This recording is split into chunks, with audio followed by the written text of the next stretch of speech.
Hello. It's been quite a while since I made any updates, but this old engine, the one that came from the M45, has been my pain point.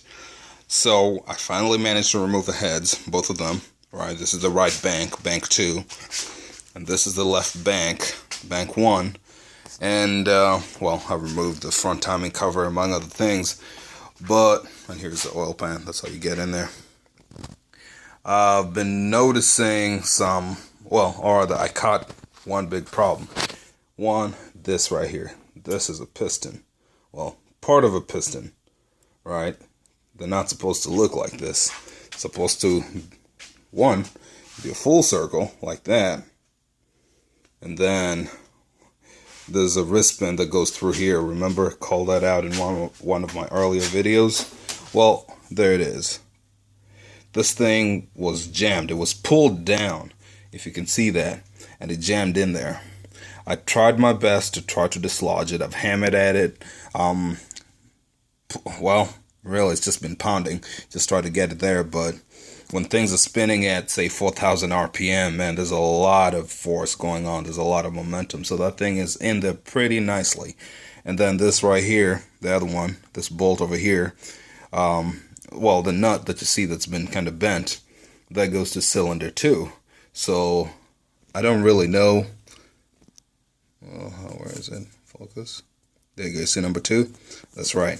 Because that one goes over to this side. So this side does not seem to have any damage. It just seems like number 1 cylinder is the only one that got badly damaged. And I could see in there was a dent on the block right there. And that dent is what translated to this side, to that little damage I had shown you earlier, right here on cylinder number 2, right? Number 1, obviously, as I said earlier, I could see a wrist pin over there, places where you should not really see them. But, so why is this a problem? One, I needed to be able to turn the crankshaft. I need to be able to turn the crankshaft so that I can get some flywheel bolts back here, right here. Unfortunately, the crankshaft is still jammed.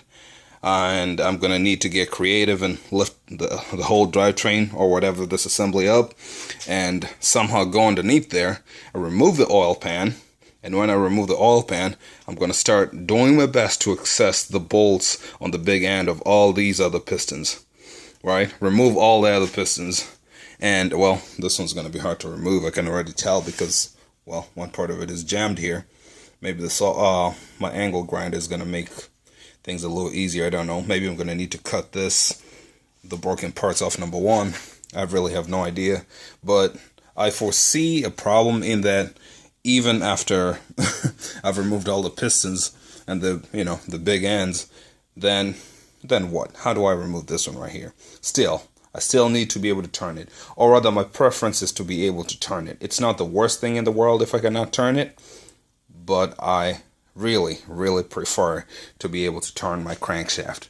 And plus, I mean, I'm breaking down the engine a little more thoroughly so that when I take it to the junkyard, I can get, more money out of it.